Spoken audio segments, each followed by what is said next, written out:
Welcome to today's class where we're going to be focusing our attention on the settings in the Crucible and the Dressmaker. So a quick summary for today. The settings are obviously the places where the texts take place, and we can definitely see similarities and differences between the worlds that Miller and Ham have created in Salem and Dungatar respectively. So today we're going to have a think about the following: the physical setting, the social setting, and the changes that occur within these societies. And a special thanks to VB for compiling all of this. So let's have a think about the basics. The Crucible is set in Salem Village in 1692. Their society is based upon strict Puritan values which all citizens must abide by. It is a patriarchal society where men hold the significant power, in the beginning anyway, and it is definitely geographically isolated. The Dressmaker, on the other hand, is set in Dungatar in the 1950s, and it is a secular society, so it isn't a religious society, though there are some religious references throughout the texts, and I might touch upon that a little bit later on. But definitely conservative rural values apply in Dungatar, and again, there is these codes and conventions which the people of Dungatar must abide by. It is also a patriarchal society where men significantly, I would think that men abuse their power, not all men, but some men abuse their power. It is geographically isolated as well, much like Salem. So let's start with the physical setting, and like with most themes, ideas, aspects of the texts, I really like to break things up into tables. So in this case, let's look at the differences to start with. So in the Crucible, we are looking at Salem Village in America in 1692, whereas a Dressmaker is set in Australia in the 1950s. Salem is surrounded by forest, whereas Dungatar is surrounded by adjacent farms and silos, and it's quite a vast landscape. The Crucible is definitely depicted, the setting is depicted as being quite cold and dark, and the opposite in the Dressmaker, much brighter and warmer. And that's, I guess, to have a think about not just what is in the text, but how the text is told. For the similarities, both settings are geographically isolated, and they're also both agrarian societies, agricultural towns who rely on farming to make a living. And as a result, we do have farmers as characters in both texts. So let's have a look at some quotations. I've just selected one from each text, but there are many, many more you can pick from. I'll start with the Crucible, and it comes up at the beginning during Miller's commentary. And we know that in the opening 5 pages, he provides for us a really detailed description of the setting, and it's really important that you read through that quite thoroughly and take out quotations which you'll be able to utilize in your essays. But this one just says that the edge of the wilderness was close by. The American continent stretched endlessly west, and it was full of mystery for them. It stood dark and threatening over their shoulders night and day, for out of it, Indian tribes marauded from time to time, and Reverend Parris had parishioners who had lost relatives to these heathen. We know, of course, that Abigail Williams's parents were those. The Salem folk believed the virgin forest was the devil's last preserve, his home base, and the citadel of his final stand. To the best of their knowledge, the American forest was the last place on earth that was not paying homage to God. From the Dressmaker, I've selected a quotation that actually comes up in the prologue on page number 1. And it says that travellers crossing the wheat-yellow plains to Dungatar would first notice a dark blot shimmering at the edge of the flatness. Further down the asphalt, the shape would emerge as a hill. When passengers approaching Dungatar by train felt the carriage warp around the slow southward curve, they glanced up and saw the tumbling brown house. At night, light from the house could be seen from the surrounding plains, a shaky beacon in a vast black sea, winking from the home of Mad Molly. As the sun set, the hill cast a shadow over the town that stretched as far as the silos.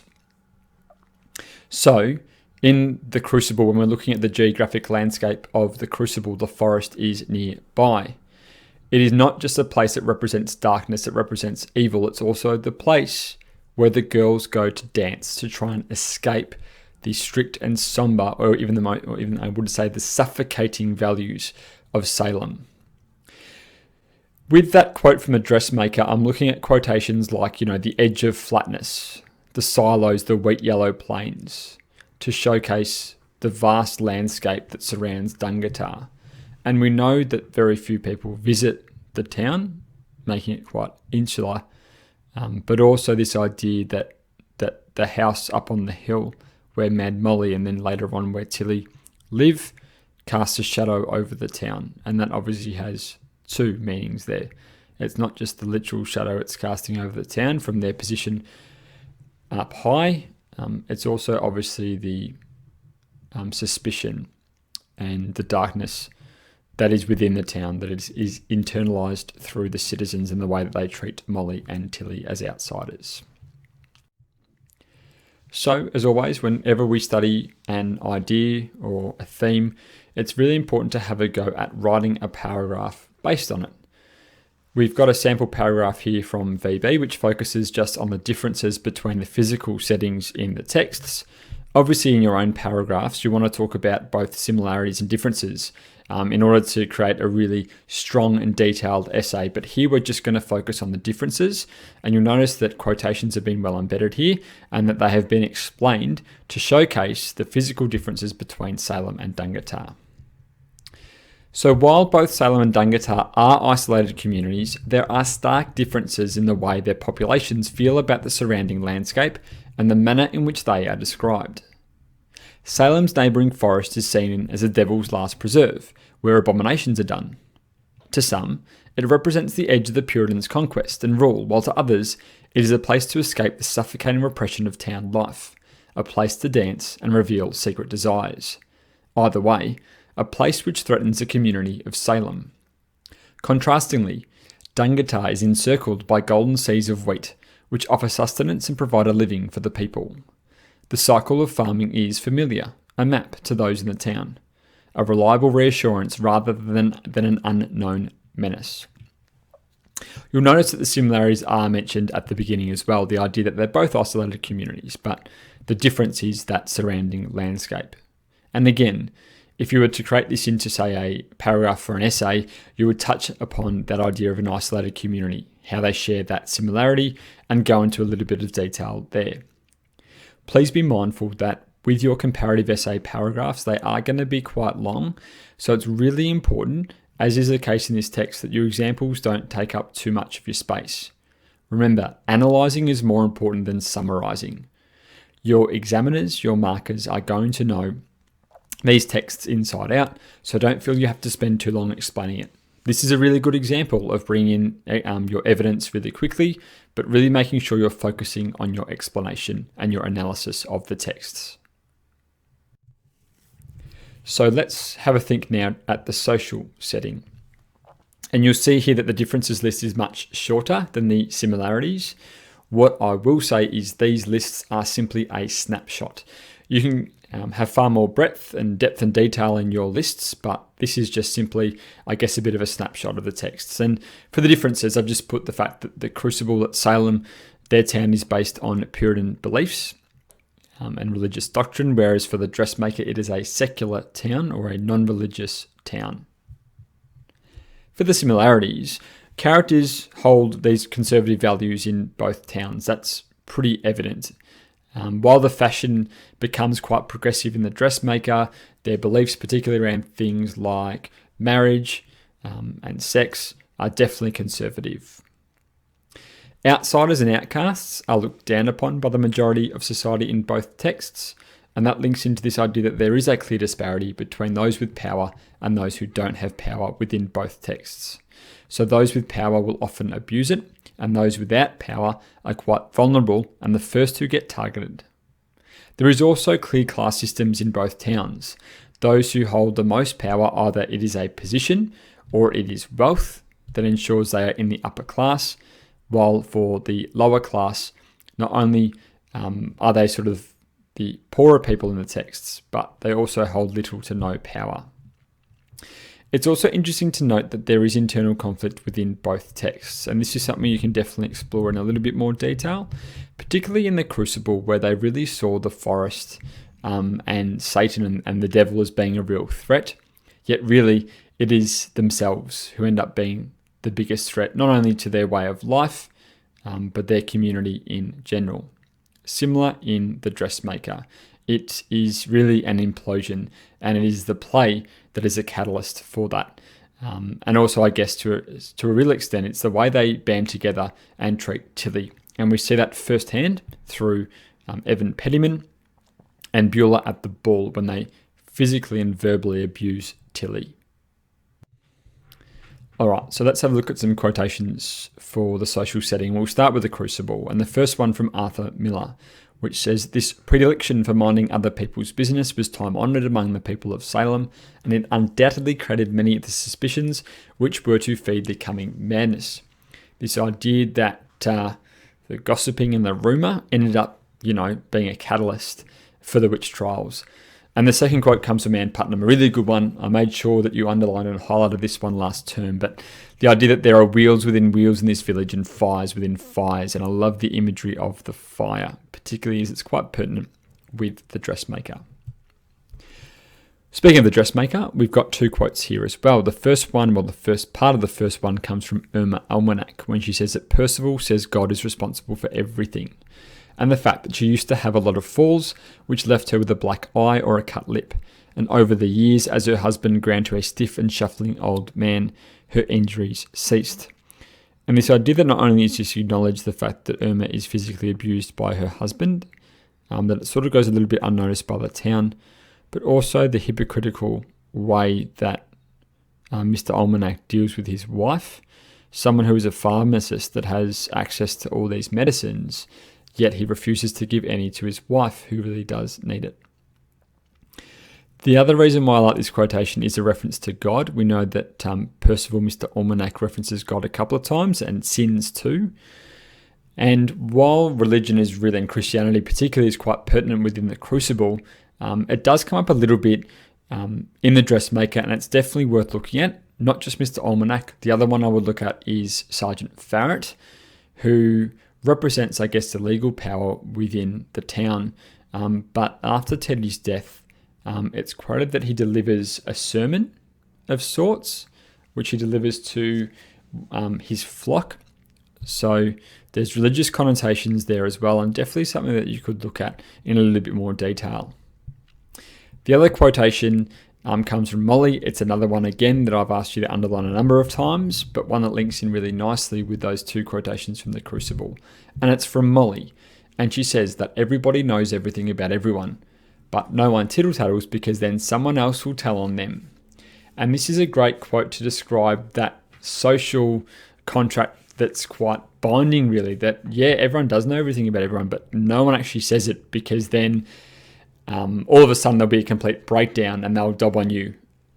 So it's this contract they sort of abide by, which is really interesting. Obviously, Beulah breaks that to an extent when she tells Marigold who Tilly's father is, and that leads to Marigold obviously punishing Mr. Almanac. Evan, sorry, not Mr. Almanac. She punishes Evan. The last thing I want to have a look at today is change, and to be quite obvious here, I think that Salem does change by the end of the text, whereas Dungatar doesn't really.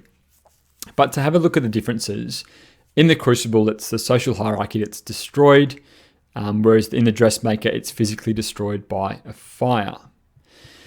The protagonist acts selflessly in the Crucible and sacrifices his life for his reputation and that of others. In the Dressmaker, it is a vengeful protagonist. In the Crucible, there is significant change, and there's no real change in the Dressmaker. To an extent, you could say that the fire, which represents this idea of the ability to cleanse, provides hope that there may be change within Dungatar.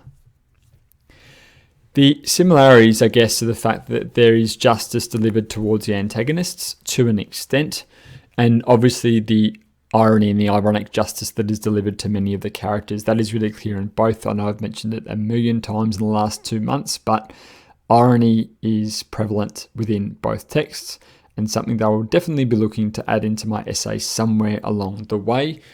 Again, you want to be subtle with that. You don't just want to jam it in, or else it will sound a little bit jarring. But irony is something that I would definitely consider, and I think there's a video on that previously. So some quotations for change from the Crucible. Well, I guess we can see the town break down through this first quotation. The fact that there be so many cows wandering the high roads, now their masters are in jail, and much disagreement who they will belong to now. This idea that there's been a complete breakdown within this whole society. There's also quotes about orphans wandering the street. And that last quote from Arthur Miller that says the power of theocracy in Massachusetts was broken. So again, this town has significantly changed to that at the beginning, which, and Miller in the opening of his text sort of talks about this sense of community and togetherness, which allowed the town not only to survive, but also to thrive, and how that was really, really different to the more individualistic natures of settlements like Jamestown in Virginia. And again, those first 5 pages are so important to read in the Crucible. For the Dressmaker, I've got quite a long quotation for this one, but that last chapter is really good to show, I guess, the change. And it says that everything was black and smoking. The entire town had been razed. A few smouldering trees remained and a telephone pole here, a brick chimney there. Anxious pet dogs sat where front gates once swung, and chooks scratched between the twisted water tanks and iron roofs, littering the black landscape. And I like this idea of the animals as well in both texts. The cast being, of course, the people of Dungatar, stood in the wafting smoke, hankies to their eyes and noses, trying to block out the smell of burned rubber, scorched timber, paint, cars and curtains. They had been burned out of existence. They groaned and rocked, bawled and howled, their faces red and screwed and their mouths agape, like terrified children lost in a crowd. They were homeless and heartbroken, gazing at the smouldering trail, splayed like fingers on a black glove. And it also is worth noting that they end up having to go to Elizabeth Beaumont's house. That is always very confusing with these two texts. We've got Elizabeth and Elsbeth. But they end up going to Windswept Crest because that is the only place that has survived. And again, there's a little bit of irony there too. But to be really simplistic on this, there is clear and there's evident change in the Crucible, not just in the town, but also individuals. In the Dressmaker, not so much. And again, I encourage you to explore that in a bit more depth in your own essays. Some other aspects to consider when it comes to the settings, you could definitely look at the gender roles that are explored in both texts, and I guess the role reversals there. The social hierarchy, you could look at that in a bit more detail as well, definitely. And also, I guess, those linguistic, stylistic and structural features which the authors use in portraying and depicting their towns. And obviously we know that the Crucible is historical fiction, that Salem is a real place, and that's, again, is quite explicit in the way that Miller structures his text. Whereas Dungatar is meant to be this microcosm of this could be any sort of rural community in 1950s Australia. And it's highlighted, particular or emphasised through those character names and who and what they represent. So some key takeouts for today's class. The first thing is to definitely build a quotation bank on the different aspects of the settings. Try and connect to the context and textual features where possible. Think about that next level analysis. And the last thing is to write as often as you can. Use that comparative language and seek feedback from your peers as well as from myself when you get the chance to. But that's all for today, and we'll see you next time on the 6Ps podcast.